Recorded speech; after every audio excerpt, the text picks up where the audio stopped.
Recording in progress.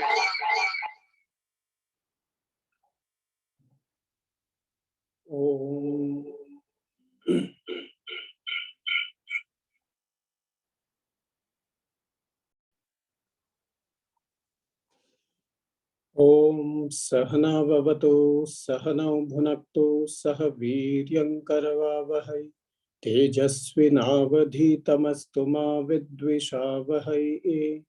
Om Shanti Shanti Shanti. Om Bhadram Karnebhih Shrunuyama Devaah Bhadram Pashyemakshabhiryajatraah Sthirairangai Stuštuvagum Sastanubhih Vyashema Devahitam Yadayuh Swasti na Indro Vriddhashravah Swasti na Pusha Vishwavedah Swasti nastarksho Arishtanemih Swasti no Brihaspatirdadhatu. Om Shanti Shanti Shanti.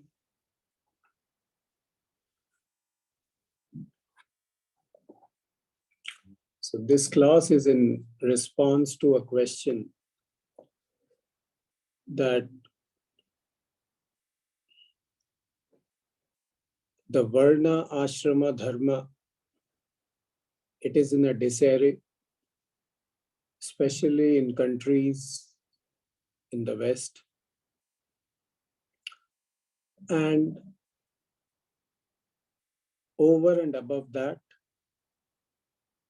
there is a dominance of technology, use of technology, technical gadgets, and that makes it very challenging for a person to lead a structured life as mentioned in the Bhagavad Gita. In fact, the Bhagavad Gita assumed that the audience is living a structured life. The audience was Arjuna, and he was living a very structured life as per the scriptures. And to him, the whole knowledge was being taught. Now, in the modern times, with that structure gone, many of the examples, many of the assumptions do not hold true. For example, if we talk of Panchamahabhuta Yajna, as I said,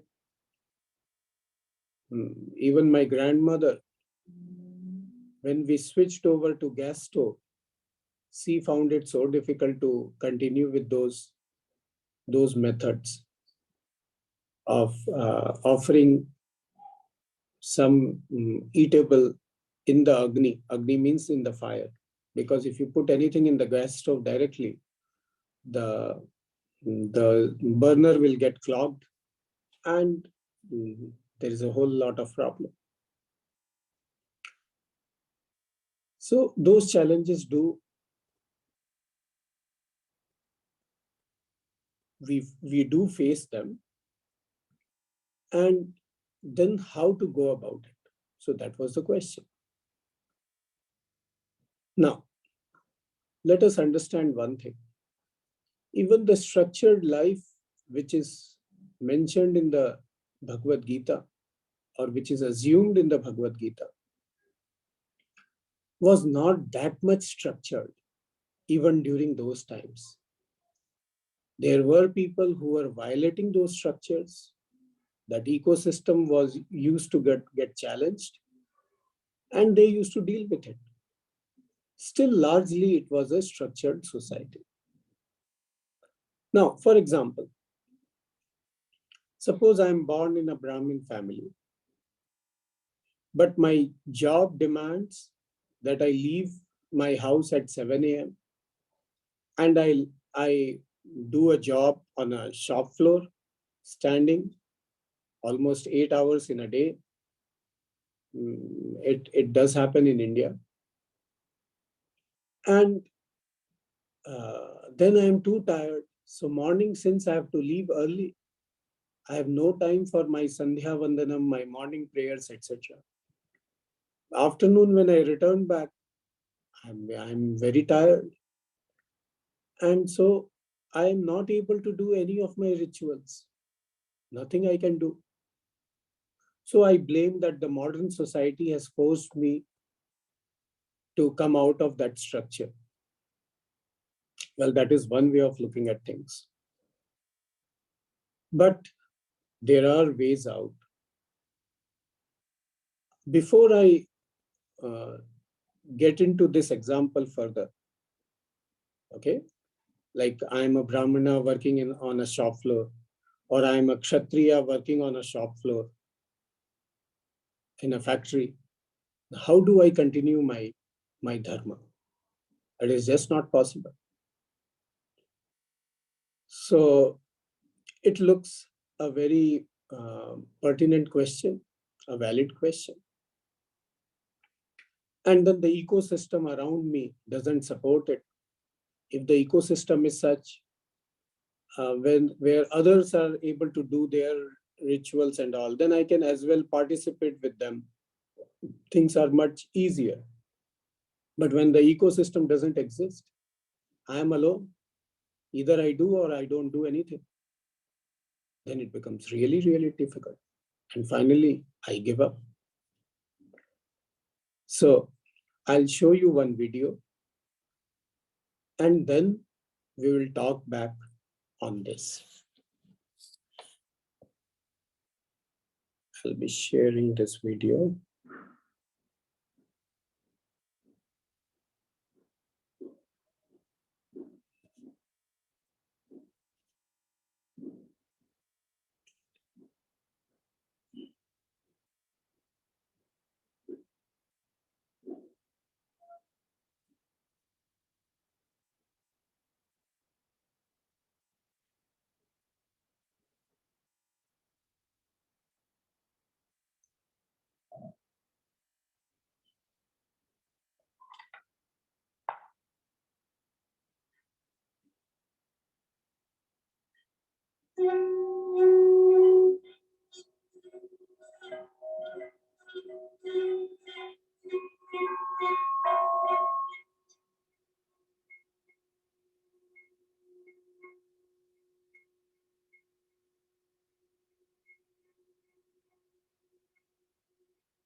So what did you see in this video?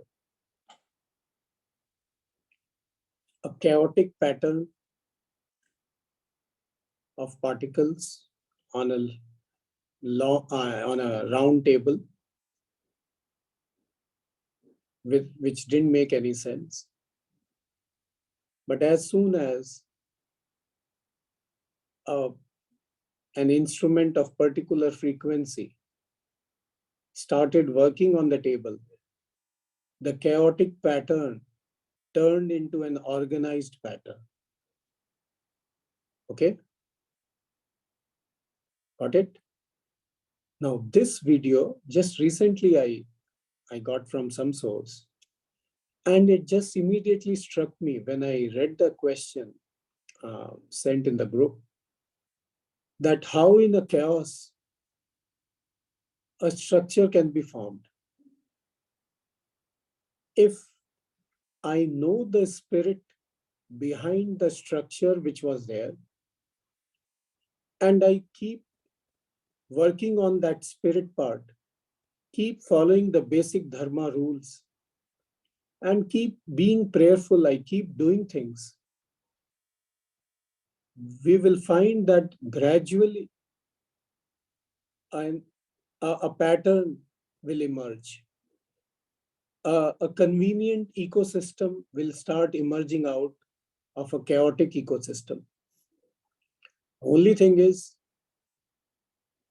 if we are consistent with what we are doing, and if what we are doing is perfect or near perfect with all our dedication, chaos will turn into an organized pattern. So that's the theory part. I translate these words in our real life. So I am a Brahmin, unable to follow the rituals because of my certain job. So what shall I do? Well, one way is you blame the whole thing and say, I can't do anything. And the matter stops there. Another way is, there are difficult choices, but their choices do exist. And what are the choices? If I have to leave home by 6 a.m. To reach my workplace at 7, then I have to get up early. So I deliberately make my life in such a way that I go to bed at 8, get up at 4, finish off with my rituals, and start off to my office. That is one way.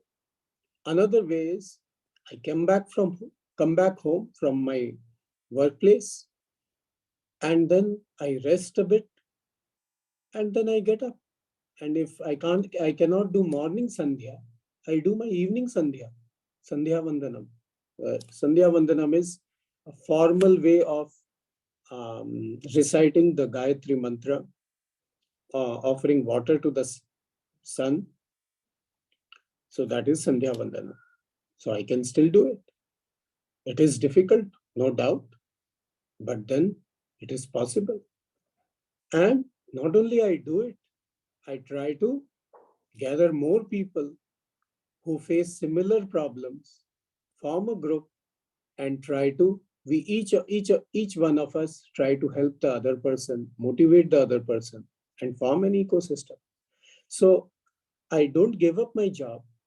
I continue doing my job, and yet I'm able to retain the basics of the structure which was existing hundreds and a few thousands of years back.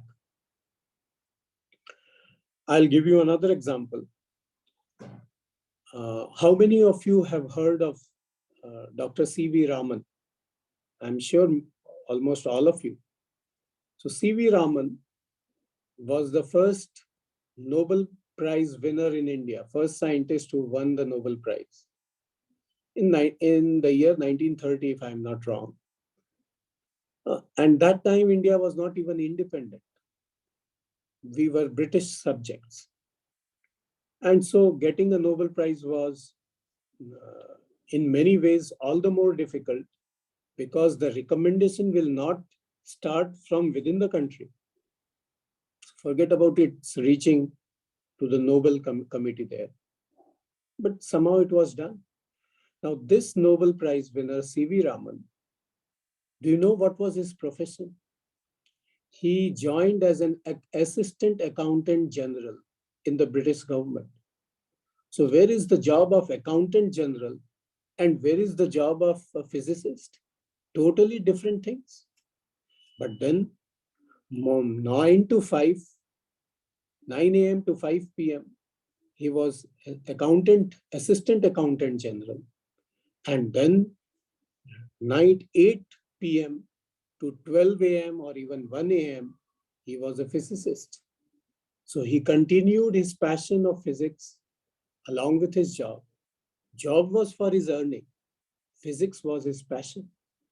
So if I am passionate about following the structure, creating a structure, following it, and joining more people in it, if not today, tomorrow, if not tomorrow, another day, things will start taking shape and the chaotic ecosystem will start taking a shape of a particular pattern.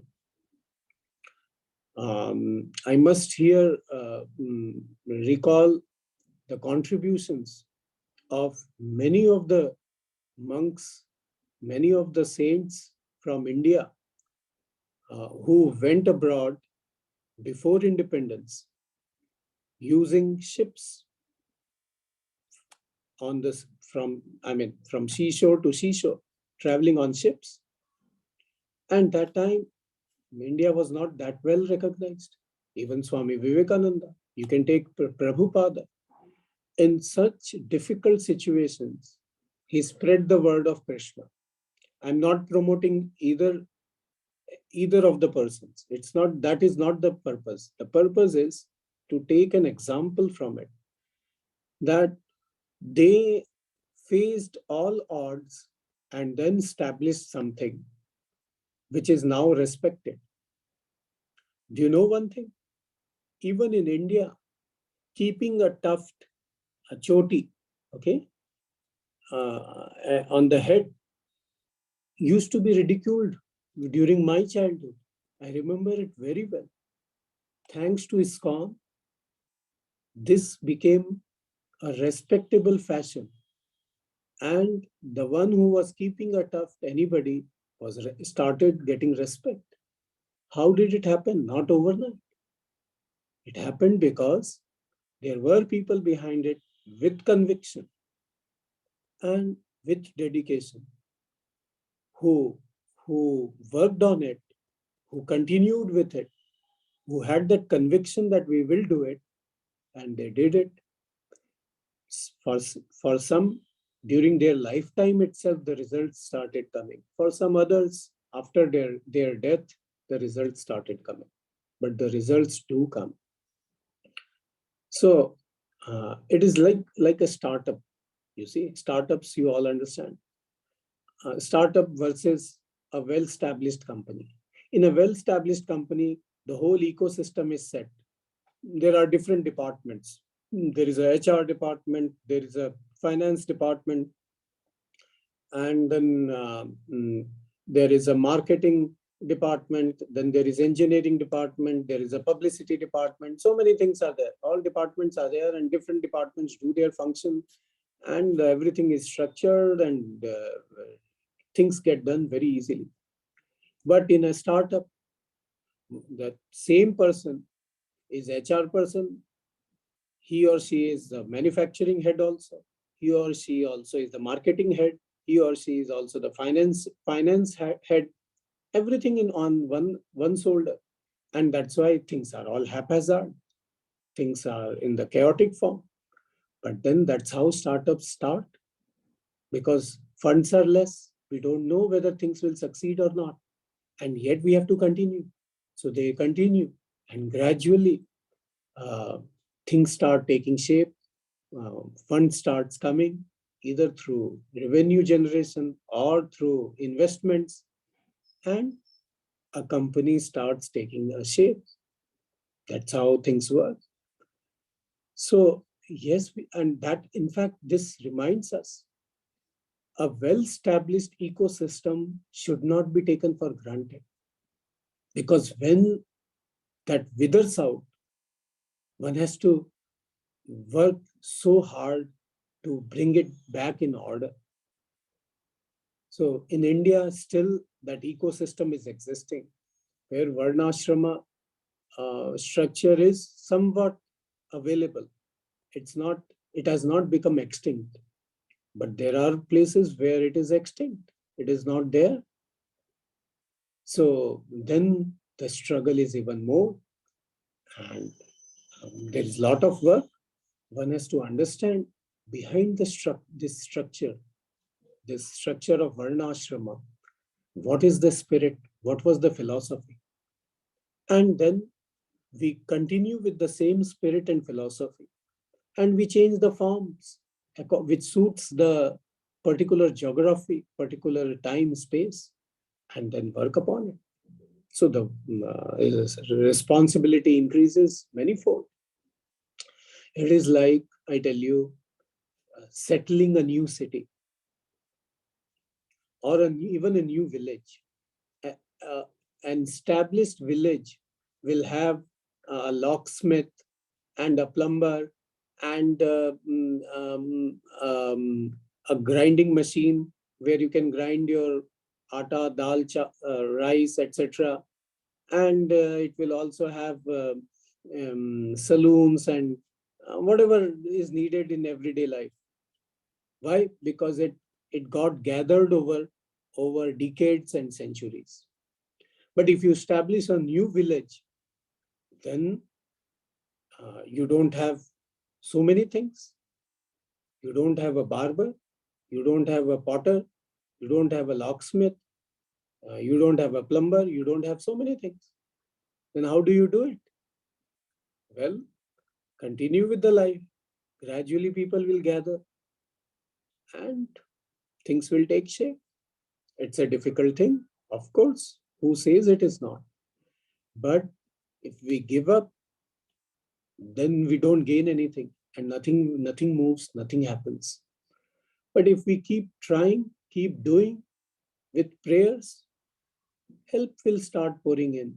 And gradually over the years, things will start taking shape. It is the inner conviction in the person which continues this person to keep moving. And that conviction brings in that confidence and that aura of attraction where this person can motivate other person. How do I get the power to motivate other persons? Of course, there could be some charisma. That part is always there. But even if an uncharismatic person can motivate other people, and that power comes from the inner conviction and the inner life of austerity, tapas, where one goes through hardships but follows one's conviction, continues with a certain lifestyle, and then someday this person gets support from uh, unknown quarters, unexpected quarters. So this is how we can deal with this challenge of invasion of technology and dissipated structures. And all this structure, all this ecosystem, all this varnashrama dharma, the only goal is it should lead us to permanent freedom from sorrow. That is moksha. There is no other goal. That is the only goal. And how does it do it? Well, if one lives a structured life, a well-connected life, the sense of me, which I have already ingrained from my childhood due to whatever reasons, that gets diluted, gradually unlearned, new learning happens. I start rediscovering myself, different facets of myself, which I never knew about me. It starts becoming known to me, and I am a new person because I have discovered a new person within me. It doesn't happen overnight, but it does happen. It takes months, years, but it's worth it because the journey itself is so pleasant. The results start coming as we move on. It's not that at the end of journey, the results come. As much we move, proportionately we get the benefit of the results. We start discovering new things about myself and start becoming a new person. So I suppose this answers the question which was asked in the group. And nothing comes easy. Nothing. In fact, what happens is those who go to the other countries from India, those in India, they think that fellow must be enjoying, must be living a lavish life, and we are just rotting here. But they don't understand that the pain that the person who has migrated, the pain that person is undergoing, the difficulties, the challenges, just uprooted from a comfort zone and just thrown into or delivered into an unknown zone.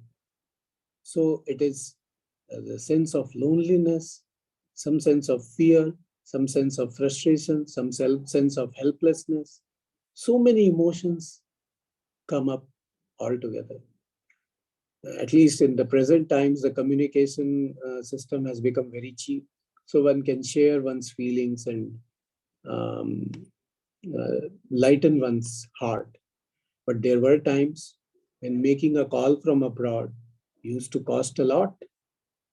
So if somebody has migrated, then that person will call maximum once a month or maybe even lesser.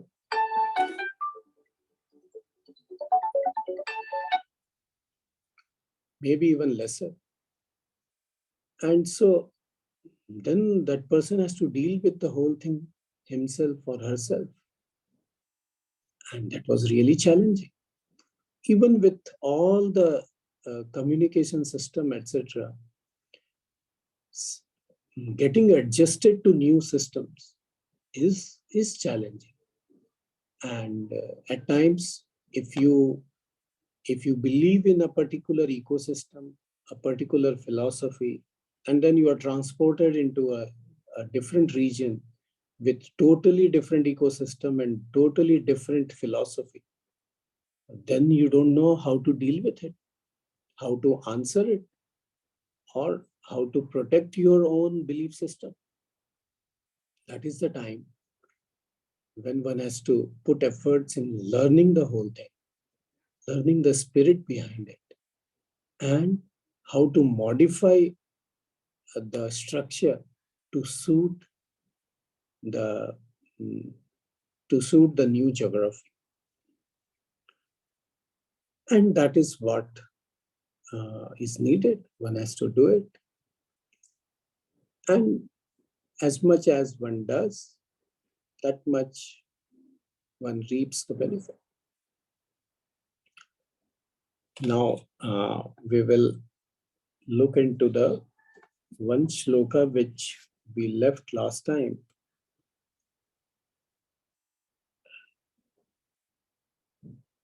And I said we will continue with it next time. So I will go into it. Images, screenshots.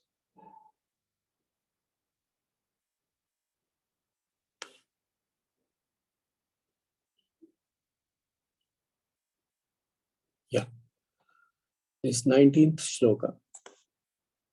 Tasmad asaktah satatam karyam karma samachara asakto hi acharan karma paramapnoti purusha. So, karyam karma means your duty, what is to be done. That type of karma one has to do continuously. How? Asaktaha. Asaktaha means being unattached. What does it mean, being unattached?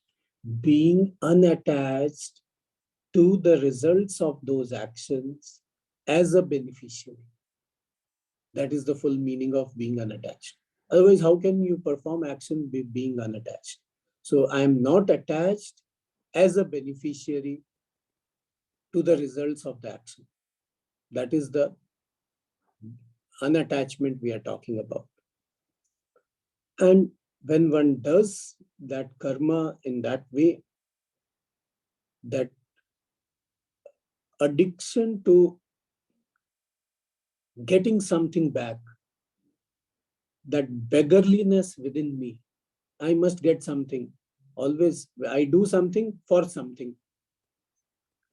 results where I am a beneficiary. If I perform charity, then either I should get name and fame or tax benefits, and along with that, of course, some punya. Punya means some merits. So I do something to expect something in return for myself. Here it is said that karyam karma means the duties which you do it where you don't expect results for yourself. Okay? You don't expect results for yourself.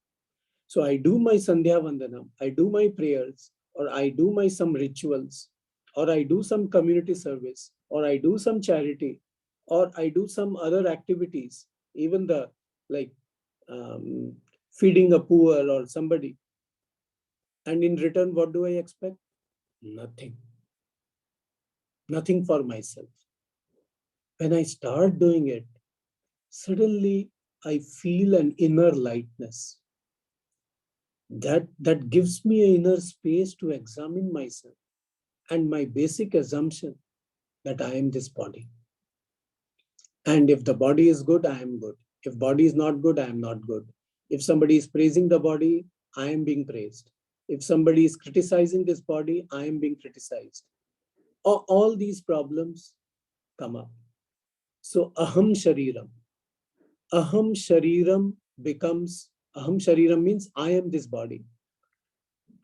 This idea gets so real to me, then that is the root cause of all the problems. From aham shariram, I have to move towards idam shariram. This body is also for me, but it is not me. It is just like any other instrument. This is the closest instrument I have got, and I have to take care of it. It is useful. It performs certain actions, and it has its own needs. And I supply those needs. I take care of it, but it is not me. I am much bigger than this body, and much different from this body.